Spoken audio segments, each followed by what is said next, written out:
Wakal loksing henganabagidamag tongan larik paaba tangay fade. Malemgi faurba miyoy kaya lariki loksingna makoyna tawthorakpa thabak miyamna singthanari. Internet ki khudongchaba lakpadagi malemda leiriba mipum khudingna pau faunabada laihale. Internet na angakpa fangna ahongba purakre. Mahiroi oja amadi mipum kudimakna internet ki kuthangda nungtigi tangay fadana khangningba gyan loksing tanfam amasu oirakli. Matam amada dictionary sing yumthong kudingda lainarambadu haujikti awanba ama lakle. Mobile phone da internet ki matengna khangningba hangningba punamak irai laina khangba ngamle. Lairik kaya amasu haujik internet ki kuthangda miyamna panari. E-book amadi Kindle pabagi hainabisu tapna hengalakli. Masida natana audio book su pamna tanari. Adumakpu chumnagi cheda iba lairik pabagi magundi haujiksu ahongba leite.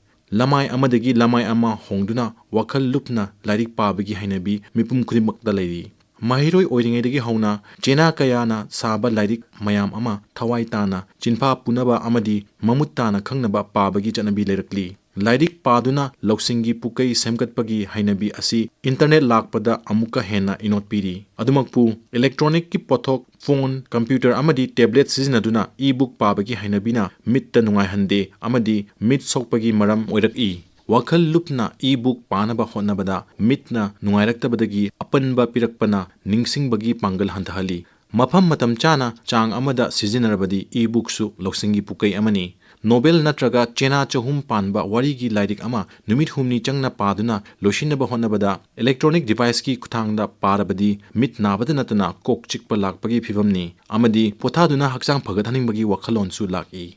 Cheda fongba lairik paba matamdadi miyoibagi wakal asi hena pungning changna leibangami masina kokta tungduna lehowi. Phone natraga computer da lairik paba matamda kuiraklabadi haksangda nungaitaba fauruktaba nate. Cheda fongba lairik pabagi chanabi asi miyoiba jatigi culture amadi tradition oiduna lakti. Manipurdasu afa-afaba lairik kaya miyamna pamna panari.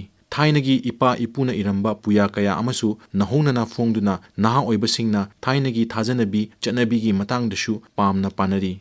Ibagi chanabi leitringai matamda leiramba oral history kaya amasu aiba kayana lairik oina fongli. Kunung isai sakpa miyoy singna ariba Manipuri lolda iramba isai kaya amasu saktuna miyamna pamna tanari. Manipurdasu lairik pabagi chanabi mahausadagi leiduna lakli. Aiba kaya amana Manipuri amadi English lolda lairik kaya ama fongli.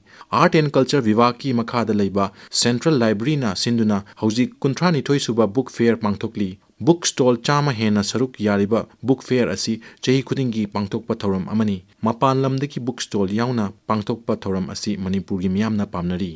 Manipurda tongan-tonganba lanai sangstan singnasu matamgi oiba larikki mela mafam da pangthoknari. Laikai desu library hangduna larik pabagi hainabi thamnabasu hotnari. School singda library gi khudongchaba thamduna mahiroi singna paningba larik sing thamli.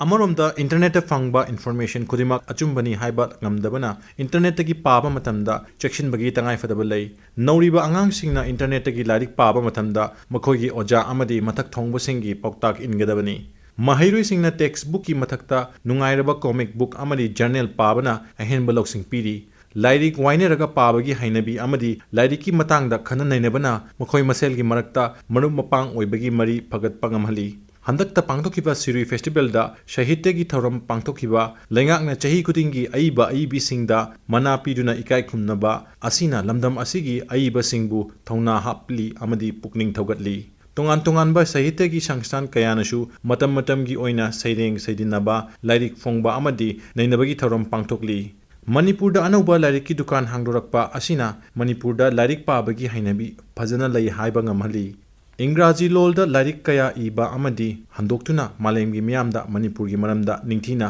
khanganba ngambagi machak amasu oihali.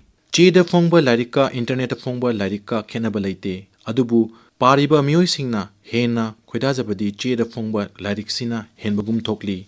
Ngaihak ki khangningba paningba pokpadu internet ki matengna pahanba ngamlabasu cheda iba lairik mapum ama pabada fangba loksingdi chengdamningai leite.